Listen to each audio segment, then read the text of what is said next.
We want to bring to your attention a growing trade dispute between the U.S. and China. U.S. is opening a new front in that argument, and the battleground, chickens. Our chief Washington correspondent, Peter Cook, has the details from D.C. Peter?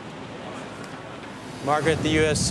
Trade Representative Ron Kirk announcing this just in the last few minutes here in Washington. The U.S. formally challenging Chinese tariffs on U.S. chicken exports at the World Trade Organization. They're calling this a major action by the U.S. It's been a simmering dispute for about a year now, ever since the Chinese slapped tariffs of anywhere from 50 to 105% on U.S. broiler chickens.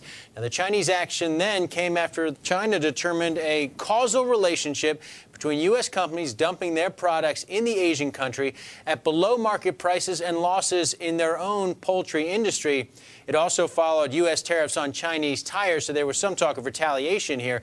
U.S. chicken processors, led by the nation's largest, Tyson Foods, challenged the duties in China and then asked for the Obama administration's help, resulting in today's formal complaint filing with the WTO. Now, the complaint will trigger an automatic 2-month period of talks between the two countries. If that fails to resolve this dispute, a panel of WTO judges will then rule. That could take several months. And, Margaret, if the United States were to prevail, as it did in the tire case, China would either have to drop these tariffs or the U.S. would be allowed to retaliate with tariffs of its own on some other Chinese exports to the United States. But it will ratchet up trade tensions between these two countries.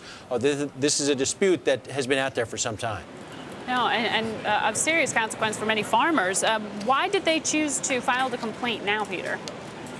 Well, again, this has been a dispute that's been out there for a while. The industry's been asking the Obama administration to move. But there's another backdrop here, Margaret, and that is all the talk about trade and cooperation on trade here in Washington. It looks pretty likely that those 3 stalled trade deals, Colombia, Panama, and South Korea, could move through Congress shortly. There's been some criticism even from Democrats. The administration hasn't been willing to fight China on some trade issues. So this is, again, the administration showing that it is willing to challenge China in certain areas. There's also talk of legislation in Congress dealing with China as a currency manipulator, something the Obama administration has been hesitant to support and, in fact, has actively worked against. So this is part of the backdrop, the larger trade backdrop here in Washington right now.